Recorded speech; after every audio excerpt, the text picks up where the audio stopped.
The Lakers' quest for an 18th title ends as LeBron James runs out of gas. The Chargers throw some chump change at Austin Ekeler to get him to shut up already. And how much changeover can we expect from the LA Kings? Good morning. I'm James. This is your daily dose of sports and snark for the greatest sports city in the world, Los Angeles. This is the faithful Angelenos morning report. So it's May 23rd, 2023. An 18th NBA title is simply going to have to wait another year. But at least we can be relatively sure that Boston is flaming out too. That makes me very happy. And if you enjoy being in the know about LA sports, clickety-clack the like button. Clickety-clack the subscribe button. There's a notification bell. Hit that. It'll let you know when we drop new content. Sharing is caring. Let people know we exist. And by all means, comment.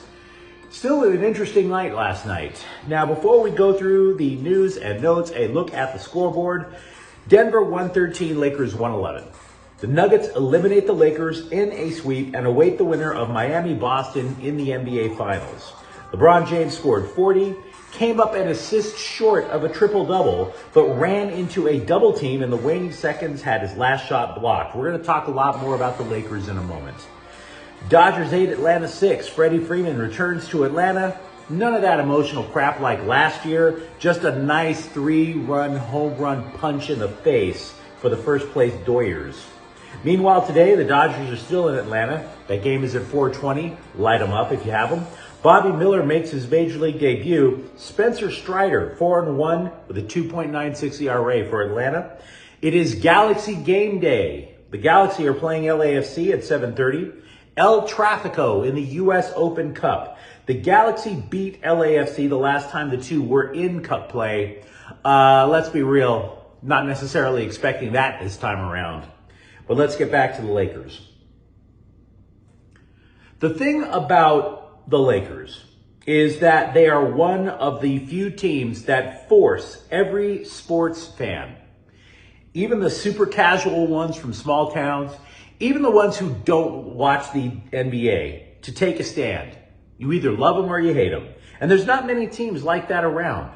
There's the Lakers, the Dodgers, the Cowboys, the Raiders, the Celtics, the Yankees. You have to take a stand. Somebody asks you what do you think about the team, it's either going to be love or hate. It doesn't matter. Nobody, for example, takes a stand about the Jacksonville Jaguars. You have to be reminded that they exist. Do you see the difference? So there's a lot of hatred on social media for the Lakers last night and for Laker fans in general. So be it. You and I have to recognize and understand that it's part of the cost of being an Angelino. But don't let them tell you otherwise. This was an absolutely remarkable season for the purple and gold. The only highlight that we were supposed to get all year long was LeBron James passing Kareem Abdul-Jabbar for the all-time scoring title. Instead, what happened was a team with a first-year coach that changed over its roster from last offseason to this and changed its roster again midway. It went from a 2-10 start and reached the Western Conference Finals. That's incredible. That is really incredible. So while we would all like the 18th title, on some level, got to tip your cap to the guys.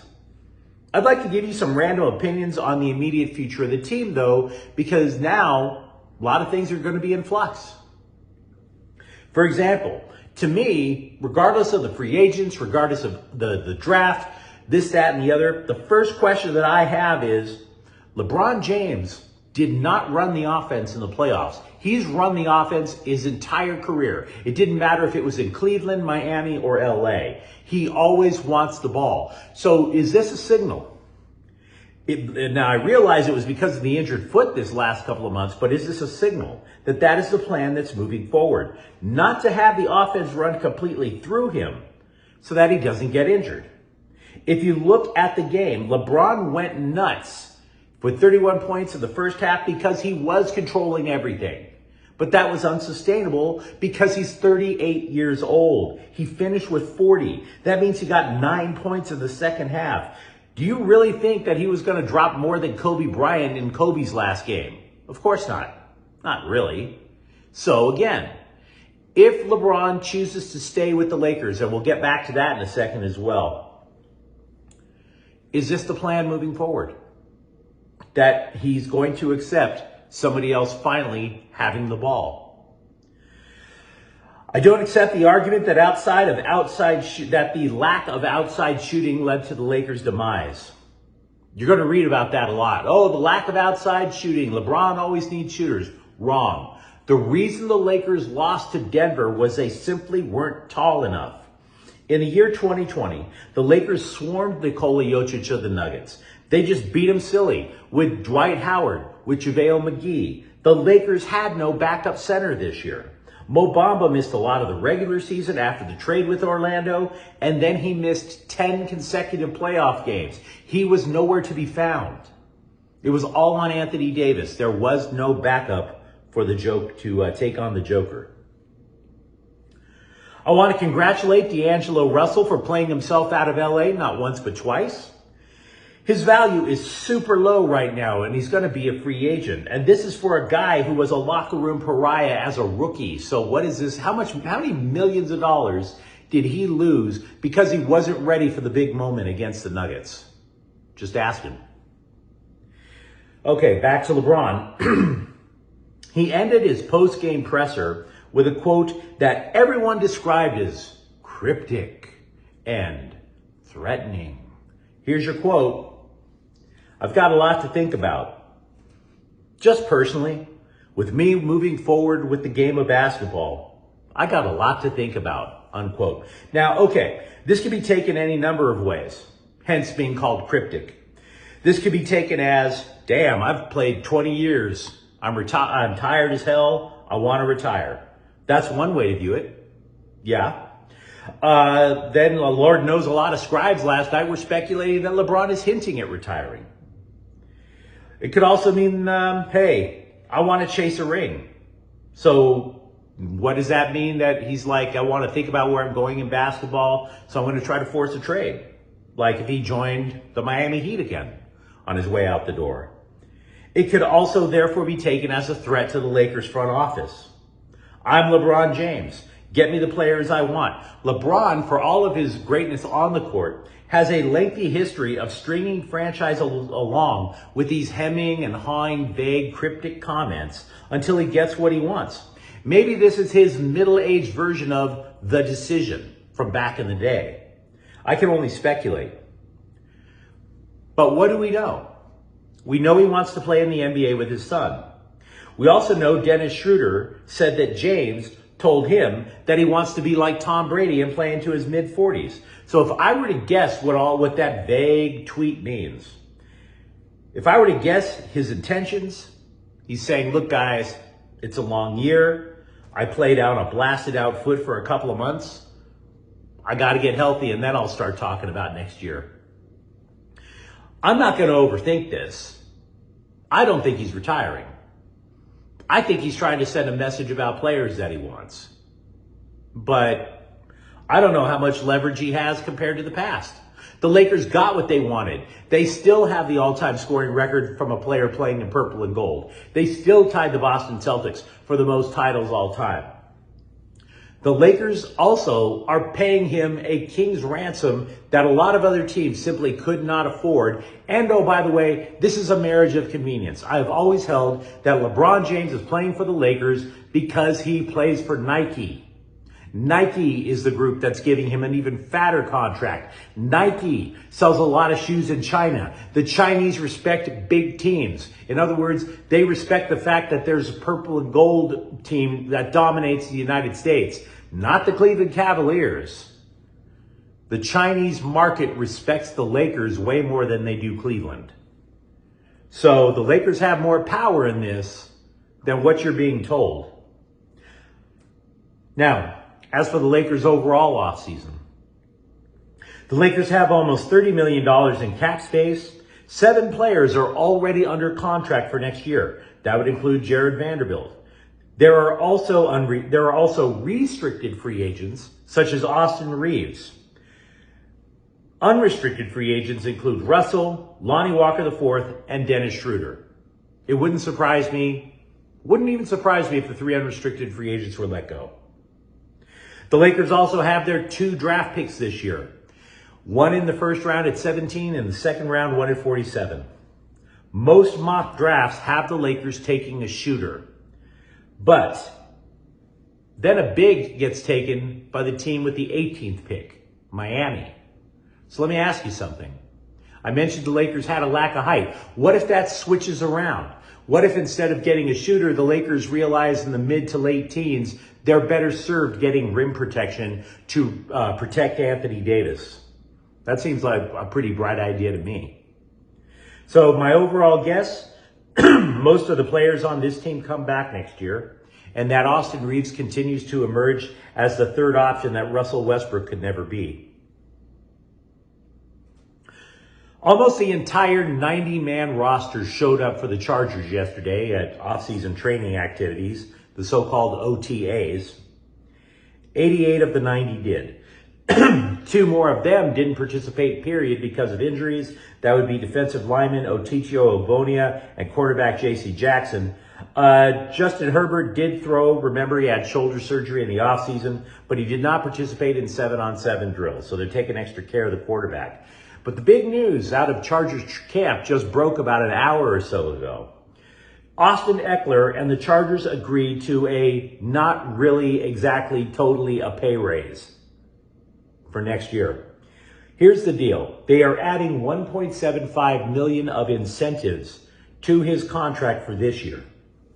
It does not solve the whole, I want a better contract, I want a better long-term contract with the Bolts. It doesn't solve that. What it does solve is the whole pay me more now or trade me dilemma that was in the Chargers' lap.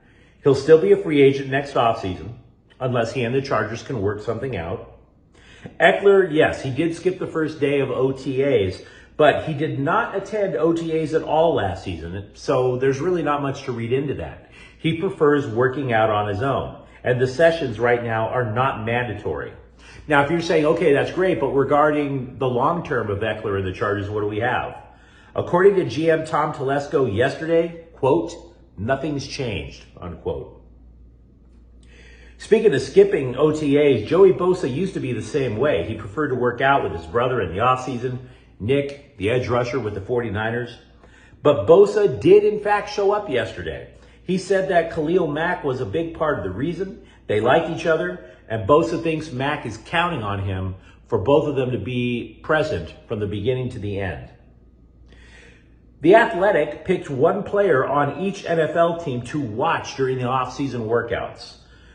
The Athletic chose an odd pick for the Chargers, J.C. Jackson, who again can't play. He blasted out his knee, the patellar tendon. The rationale as to why he's the guy to watch, though, is that they want to see when he's back on the field again, because he did not become accustomed to the defensive scheme of the Chargers compared to the New England Patriots. So does J.C. Jackson get healthy, and does he become better acclimated? If so, then the Chargers defense is that much better. By the way, regarding the Rams, the Athletic named linebacker Ernest Jones is the one to watch during preseason workouts. Yesterday, I named third-round pick Byron Young, a defensive end, as the guy I would be looking out for. I would look out for Young because somebody on that team needs to get to the quarterback, right? But they took Jones, and it's not for a bad reason. They took Jones because he's going to be the signal caller for the Rams defense now that Bobby Wagner returned to Seattle.